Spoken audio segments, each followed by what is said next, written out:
first met Charlie Kirk in August of 2020. A supporter of APP's was close with him, and he was speaking at her church in San Jacinto, California. She was a devout Christian, and I was intrigued that this young guy that I'd come to know as a libertarian was now speaking at churches. I was impressed with Charlie that day, but I still remained skeptical. In 2021, Charlie and I were both accepted as Lincoln Fellows at the Claremont Institute. I went in very skeptical. The fellowship was held in Las Vegas. Charlie didn't drink or gamble, and after I lost all my money on the first day, I ended up spending a decent amount of time with him. The more we talked, the more I came to love him. We discussed protecting kids and reviving the American family. When I told him that we were building an NRA for families at APP, his eyes lit up. He said he wanted to help as much as possible. And he did. He had me on his show dozens of times, gave me free booths at AmFest, and even a main stage time. After his death, I went back through our text messages. He was always checking in on the fight and how things were going. He wasn't just a great man, he was as close to a saint as any I've known. I lost my dad to cancer 4 years ago, and my only prayer to God was one of gratitude, that he had given him to me in the first place. Thank you, God, for Bobby, I kept saying. Well, my prayer for Charlie is just as simple. Thank you, God, for Charlie. Thank you, God, for Charlie. Thank you, God, for Charlie. Erica Kirk said something in her speech that struck me to my core. Our God is so good. Imagine saying that after what she had just endured. Only the Holy Spirit could inspire such faith in Erica and Charlie. In times of struggle, pain, and suffering, we must always declare, blessed be the name of the Lord. Blessed be his glorious name. He gives and takes away, but my heart will choose to say, blessed be the name of the Lord. This is how we win, by thanking God through suffering, by praising him even when things are terrible.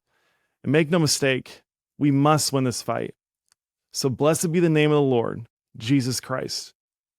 Joining us today is a man we should all be so grateful to God for, a true blessing in the fight for faith, family, and freedom, Dr. Ben Carson.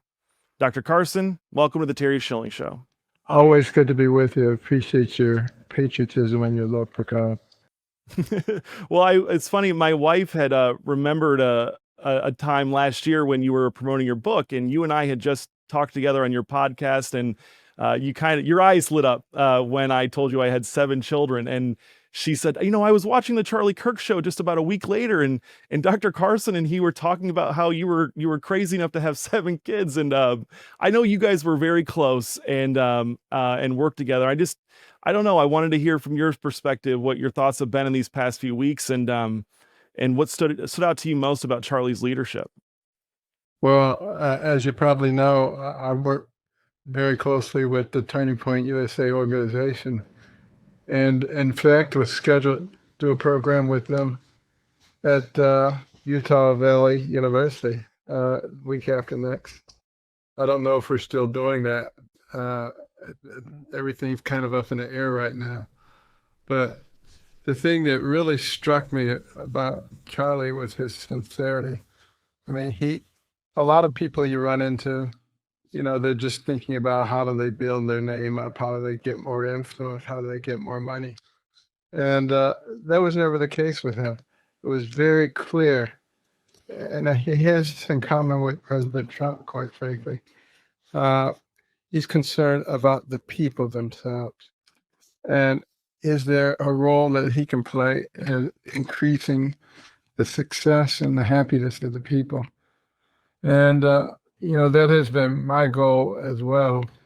So it was very easy to resonate with Charlie. And, a lot of people love him. A lot of people hate him. Jesus said, if you're going to be my follower, then you'll be persecuted. It's sort of a natural thing. It goes like the night follows the day. And you just have to be courageous and willing to fight the fight because you can see the big picture. And Charlie was a big picture kind of person. Let's not worry about what's going to happen in the next 10 minutes. Let's worry about what's going to happen at eternity. And that really changes the way that you behave when you have that kind of perspective. Yeah, it's the long game. Eternity is the goal, and where we end up after this life is really the thing that matters most. And not just where we end up, but where our family members, where our neighbors end up. Right. Our job as Christians is to get as many people to heaven as possible. And it starts with us and our families. What do you think Charlie's lasting legacy is going to be? I mean, you worked very closely with him. Do you do you think that things are going to get bigger and better from here, and that I think he's inspired an entire generation of youth. Well, I can tell you, when we first started working with TPUSA, there would be a lot of people there, but over the years, you just saw it increase significantly. It used to be that people were, a little bit timid and they're kind of looking around. And now they're out there with their American flags and their MAGA hats. And, they're just not afraid anymore. And that's really the key, because as I say all the time, you can't be the land of the free if you're not the home of the brave. You got to be willing to stand up for what you believe in. And what's happened in our country is the left has waged a war of intimidation and make people afraid. If they don't agree with them, they want them to at least go and hide in a corner and shut their mouths. And they were hoping, I'm pretty sure, that the violence against President Trump, against Charlie, against other people will get people to think twice. Do I really want to go out there? Do I really want to take a chance on being hurt, or have one of my family members hurt, or be canceled? But the way I kind of look at it, even if all those things happen to you, what is that bit of inconvenience against the backdrop of eternity? Yeah. Well, look, I can tell you I lead the American Principles Project, and my wife and I have had very serious conversations over the last week. And where we're both at is we've decided that we're going to continue on. We're going to go bigger and better than we've ever even imagined we could go. We're going to trust God, number one. We're going to be smart. We're obviously going to be, not doing a lot of, huge public events, but we're getting security, but we can't back down, Dr. Carson. We can't go quietly into the night. That's exactly what they want. And I think that leaders like you and I have a duty even more now to step into the fray and to be as public as possible and to not back away into the darkness. And I think we also have to make sure that we don't take the bait of an eye for an eye. Yes. They want us to get angry. They want us to react. And, it's interesting when I listen to the various pundits on television, the ones on the left who say, yeah, it was horrible what we did, but, both sides do this. Well, is that really true? Do both sides do this? And after George Floyd was killed, what happened? You saw just tremendous destruction of people's property, dozens of people killed, billions of dollars of damage, police stations burned down, just unbridled destruction and anger. And what did you see after Charlie was killed? Memorial services, people praying, singing, praying for their enemies. I mean, doing the kinds of things that Christ admonished us to do in the Bible. That's what you see. Very, very big difference between those two kinds of reactions. And we shouldn't accept it when they say both sides are doing the same thing. They're not. That's so right. And the thought that my wife and I have been talking about is just how much the country has changed in terms of partisanship. When we were growing up, I was a freshman in high school when 9/11 hit. And that was a unifying day. It was obviously a tragedy to anyone that was paying attention. And if you remember, there were a few college professors who came out and basically said what a lot of the left is saying about Charlie Kirk's assassination, which is that America had it coming. We shouldn't have been involved in the Middle East, and we've done so much to destroy the world, and that America deserved this. And those people were castigated and they were attacked, and the whole country unified. But you look at the reaction from the left today, and I wanted to ask you this because I really wanted to talk with you today before that. This was planned weeks ago, but my goal was to talk to you about the crisis of the institutional medicine credibility in America. And I look at what these doctors and nurses, these also known as caregivers, were publicly tweeting and saying out loud. They weren't just justifying his death. They were cheering it on in many cases. And these are the people that are supposed to take care of you when you get hurt and sick, and you're a doctor.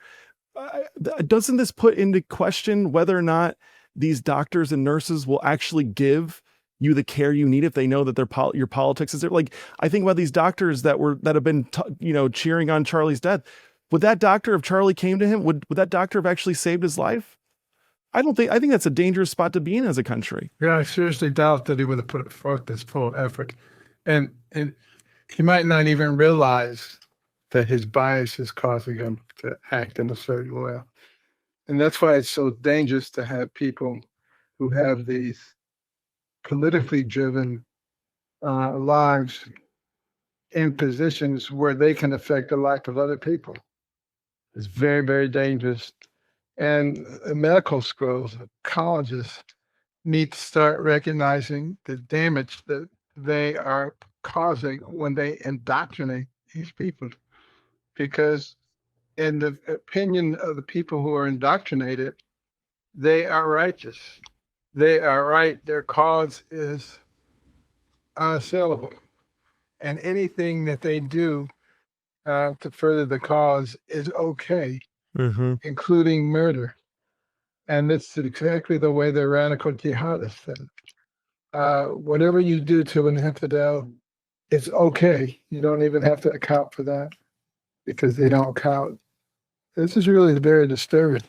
I was very disturbed over what happened last year around Thanksgiving when the left was saying, don't go and have Thanksgiving dinner with your family members who disagree with your philosophy. I mean, how distorted is that? And that's just pure evil. When you take something that God has given you, family, and you want to throw that away for some type of ideology that brings praise not to God, but to man. The credibility of the medical institutions, though, is obviously in jeopardy. And I think a lot of that was apparent and obvious during COVID, when the medical community was endorsing all types of crazy stuff that we all knew was not right. But it's not just COVID. The AMA and the American Academy of Pediatrics, they were pushing transgender surgeries and hormones on children. They endorsed that. The medical community is now endorsing marijuana as medicine. You just had an article in Fox News about how crime is increasing in areas where they legalize marijuana and where there's dispensaries. What is driving this, right? Is it just profits, or is there something deeper here? I think there's something much deeper. I think there are those who want to fundamentally change this country into something else. And you're not going to do that with a strong and well-informed constituency. So I think it's been a long time goal of them to dumb down the population. This is what happens when Marxists take over any place. They first dumb down the population because you can pull the wool over their eyes. I'm sure you've seen those man on the street interviews where they ask you those simplest things. Who was the first president of the United States? They have no idea. Mm-hmm. And you can tell those people virtually anything that you want to tell them, and they buy it. And it's starting in school. You've seen all the stories since Charlie's murder about the teachers, the faculty, the deans who have been fired because of the vehement hatred that they've demonstrated. And you don't want to have people like that in our schools teaching our children. But if that murder hadn't occurred, Who would have known they were there? Who would have known what kind of poison they were spreading and what the impact of it is on our children? And, you know, W. Cleon Skousen, who wrote The Naked Communist, you know, he spent many years examining the mechanisms that they were using to change our society. And it's happening. You look at New York City, Mamdani, you know, a communist. An open communist. Yeah. And he's probably going to be the next mayor of New York City. Dr. Carson, there's one crazy thing that just doesn't make sense to me. I understand not welcoming Nazis and actually pushing Nazis out of your society, and anyone that tries to associate with Nazism, they should be castigated and pushed out. But why do the communists get a free pass? You know, the Nazis killed a lot of innocent people, but the communists have killed even more. And I think there's something deeper here. I think that there's probably McCarthy was more right than he was wrong. Right. I think that the communists probably had infiltrated enough to where they were able to make him the pariah. But are you concerned that the communists have taken over way too much of America to where we might not be able to turn this thing around? There's no question. They have infiltrated the centers of power. This is what they wanted to do. And all you have to do is look at the congressional record. January 10th, 1963, where Congressman Hurt Long of Florida read in the 45 goals of communism in America. And you can see they checked off almost all of them. Almost all of them. Almost all of them. And you see the result. It's happening just like they expect. However, I think that the death of Charlie Kirk may be a turning point. It's interesting that his organization has got a turning point. Providential. Very much so. I think it's going to wake up a lot of people. And they're going to say, wait a minute, what the heck am I doing? How in the world can I be standing behind communism? And part of the reason is because people have not been educated about what communism actually is. A lot of our young people, you know, you're talking about socialism, they don't know socialism. I mean, they think it's being familiar with social media. They have no idea what you're talking about. How easy would it be to convince them? And then, of course, one of the real things that's so common anytime the socialists take over is class warfare. Yes. Because there are always going to be more people who don't have a lot of money than people who do. So unless the people who don't have money are stimulated by a relationship with Christ and real Christianity and love for their fellow man, it's easy to stir up resentment. And then people who are resentful can be manipulated into doing pretty awful things. Instead of recognizing that we live in a country where you have the possibility of moving up the economic ladder based on your talent, based on the amount of energy and hard work you want to put into it. That's what capitalism is. And it has worked. It has created more wealth for more people than any other system ever has done. And we need to recognize that it was the can-do attitude that stimulated the prosperity in America.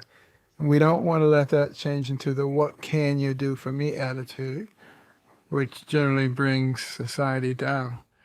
But a lot of that comes from knowledge of what's happened in the past. Now, be a student of history and find out what happened in countries like Argentina many years ago. They were number 2 in the world in terms of their prosperous economy. And then they began to let socialism creep in and completely destroyed them over a relatively short period of time. We need to understand that, but we won't understand it if we don't know history. We won't understand it if we don't know what happened in Russia, and some of the Russian leaders and the wonderful things that they said they could deliver for the people. And what did they deliver instead? Destruction. Well, there's this it's this pretty well documented. But there's one place where capitalism fails, and it's because nothing can succeed in this environment, which is in a broken home. Right, the rates of failure in broken homes are so incredibly high that that's where it doesn't work. And I think it's notable this is again really well documented. The communists did try class warfare in America first, but it didn't work because our families were strong, our local communities were strong, the economy was strong, and people were making more money. They fell on flat ears. So then they shifted it to this culture war. And, the Maoists, they had their cultural revolution, but in America we call it a culture war. And you look at the state of the family today, state of the black family, the Hispanic family, over 50% of Hispanic kids grow up without a father in the home. 72% of black kids in America grow up without a father in the home. These numbers are not sustainable. I mean, they weren't sustainable in the 1970s when they were at 25%. And so I do think it's notable that there's been a concerted effort to destroy the American family, and it's impacted all of us horrifically. And now, it started with the black family, and now it's spread to the rest of society, and we're seeing the impact of what happened. God had a very good ideal. One man, one woman, a family unit, raising children, everybody having their responsibilities that help the whole thing to function well. Now, when you take one component out of that, which is fathers, it's sort of like driving a car with a flat tire. It still goes, but it's not nearly as efficient, not nearly as effective. It won't get you there nearly as quickly. And this is intentional. And part of it has to do with redefining what families are, and not even being able to define what a woman is, and feeding this to children who have incompletely developed brains and are very susceptible and are very curious. And you see the young girl put her father's tool belt on and start playing with a hammer. You say, it's really a boy trapped in a girl's body. No, it's a kid who's curious. She loves her dad, and looks at him as a role model. Did you see the RFK Jr. hearing in the Senate last week, where he pointed out that the CDC lists abortion as one of America's top 10 achievements for the 20th century? And you're a brain surgeon. You were actually behind a lot of the major achievements in medicine. I mean, do you really think that abortion is one of the top 10 medical achievements? I mean, what's up with that? Well, the fact that we don't cherish life, what has happened to us as a society as we've thrown away our feelings of the sacredness of human life. We don't value our relationships with each other either. And I think it's one of the tools of the evil one to destroy our society. Don't you think that's related, though? If mothers if mothers are taught not to value their relationship with their own flesh and blood that they're literally knitting together in their womb, how can we expect you to have any affinity for strangers, for people that aren't even related to you? Yeah, well, I think that's one of the reasons that the young women are sort of lagging behind in the revival that's occurring right now, because they attach too much credence to the freedom to eliminate that person. They consider that part of their self-worth. And, the whole abortion issue has really upset the apple cart. And it's going to take a little bit longer for the women who've been so attached to the women's movement and not so much attached to the family's achievement, and recognizing that the most important thing for both the father and the mother is creating an environment where you can raise those children in a way that will be beneficial both to the children and to the society in which they live. When you begin to throw that away, you begin to get what we have now, which are people who are very self-centered, people who just are concerned about uh, what they feel and not about how they contribute to the foundation of a successful society. It's a big issue. So RFK Jr. points this out in the hearing that abortion is listed as one of the top 10 achievements and by the CDC, and the fact checkers come out and they say, "Oh, it was not abortion; it's family planning." And the thing that struck me, Dr. Carson, is that first of all, family planning in the 20th century was an absolute disaster. We are below replacement levels when it comes to fertility rates. The marriage rates are lower than they've ever been before. The average age of first marriage is at the highest level it's ever been in America. And so for the CDC to list family planning, which again, I just want to say, when we hear Democrats say family planning, it's the exact opposite.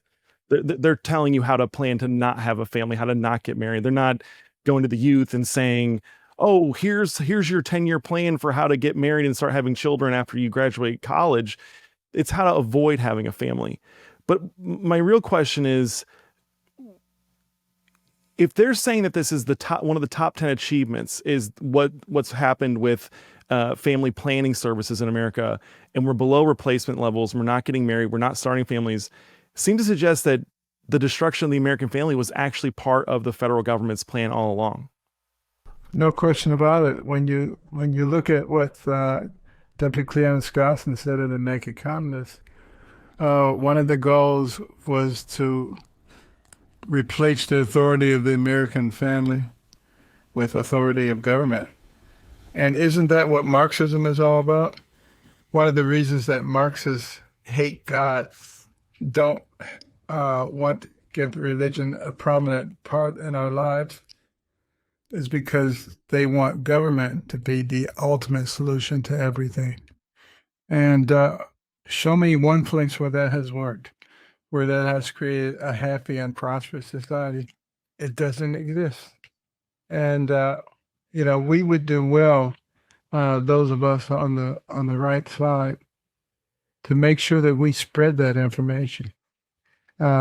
People need to understand where those kinds of philosophies lead, and then they won't be such easy prey.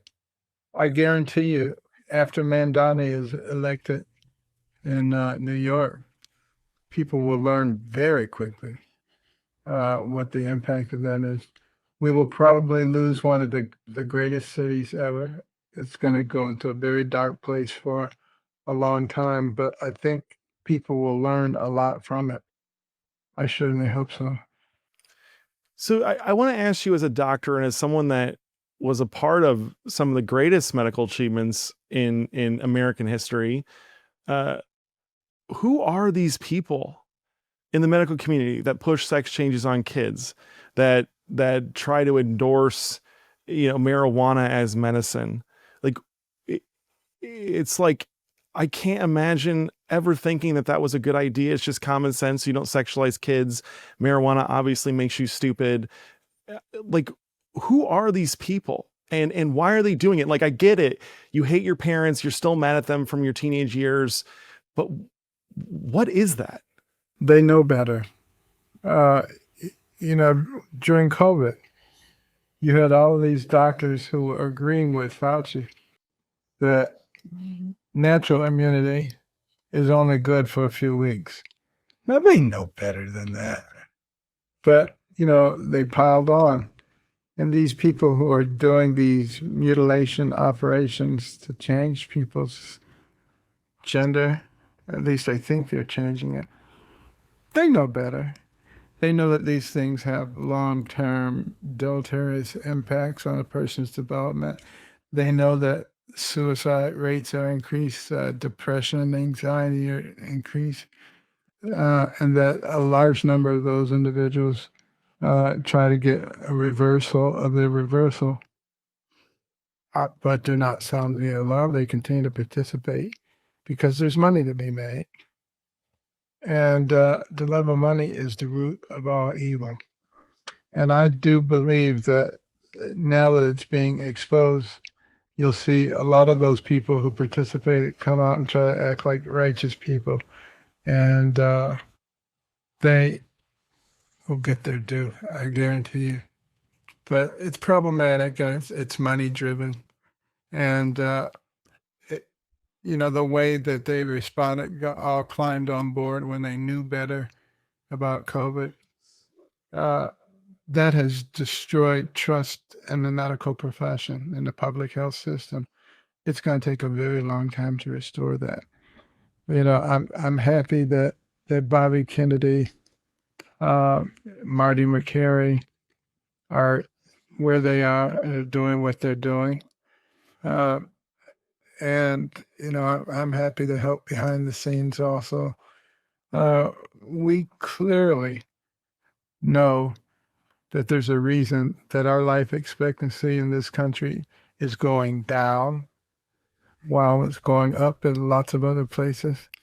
And I think we know that there are environmental issues that we created with the kinds of things that we allow in our foods that are unnecessary.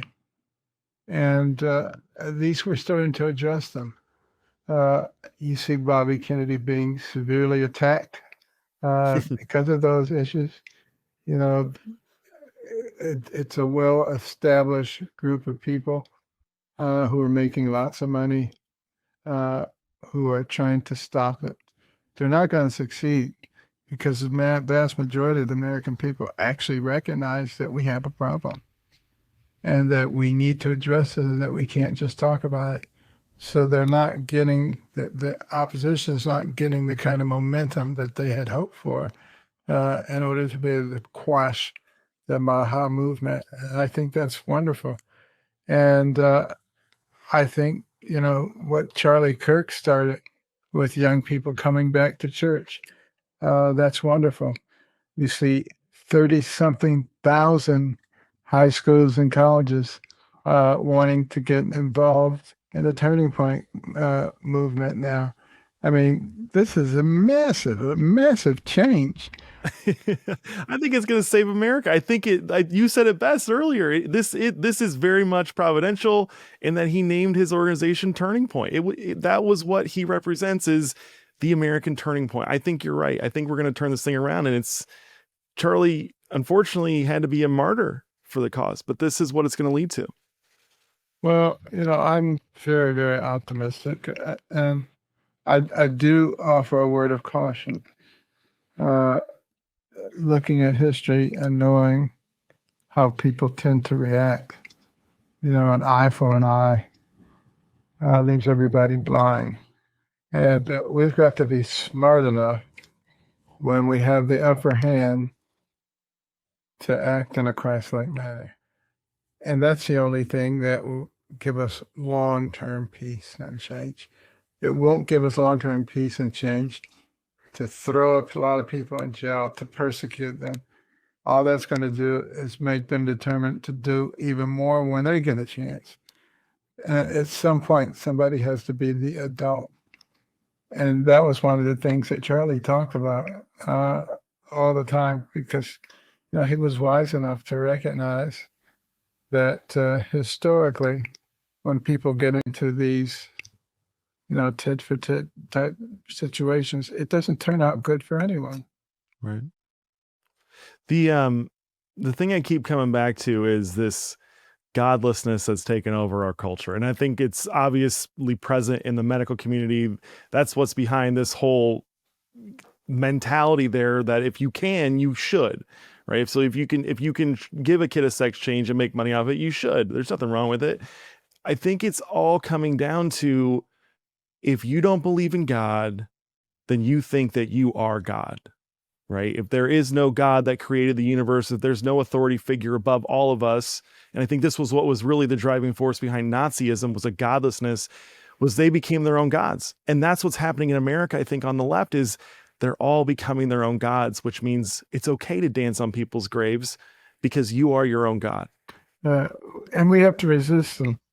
When I say, that somebody has to be the adult, that doesn't mean that you just let them get away with everything. The reason that God gave parents to children is to keep them on the pathway for success. That's not going to happen if you just let the kids do anything they want. They're going to become little monsters. And that's what we're saying. These people are turning into little monsters and big monsters. And they do have to be restrained, but that doesn't mean that you have to be merciless and cruel. Well, Dr. Carson, this has been, as always, a fascinating discussion with you. I really appreciate you coming on, especially with everything going on. I just think it's important, though, to have these conversations now and to be there for all the people that look to you, look to us as at the American Principles Project. So I really appreciate you coming on. It's a real show of courage and force, and we just can't back down. So if you want, please let people know where they can follow you. I know that the Cornerstone Institute is an amazing organization, and would love to send people your way. AmericanCornerstone.org. Lots of things on that website. It's much more entertaining than HBO. You have the Little Patriots program, which has lessons with cartoon characters that depict various important events in American history. There are courses K5 through K through 5, which really give you good perspectives on American history, the good, the bad, and the ugly. But of course, there's a lot more good than there is bad. I've been My American Story, which interviews people who've come from socialist and Marxist environments, and they give us warnings about some of the things that are happening in our society, what we need to look out for. There are all kind of white papers and editorials about important issues that are going on in our society. So you'll see that there's a lot of very interesting material there. And the whole idea is to point people back to those cornerstone principles that made us into a great nation. Our faith, which teaches us how to relate to each other. Freedom, liberty, so important. The key, the thing that makes America such a desirable place. There's a reason that all these people from everywhere want to come here. Community, the sense of what is good for everybody. The common good was a phrase you heard always from our founders. Not what's good for this group versus that group, but what's good for all of us. And of course, life. Respect for life from the womb to the tomb. And those are some of the things that made us into a great nation. It wasn't a coincidence that we went from nowhere to the pinnacle in the world. It was because of those cornerstone principles. Yes. Well, I'll tell you what, I know at least 7 children who will be benefiting from your Little Patriots program. I'm going to get involved in that today. So, Dr. Carson, thank you again. God bless you. We'll be praying for you. And I look forward to working with you going forward. Okay. Thanks, Jerry. God bless.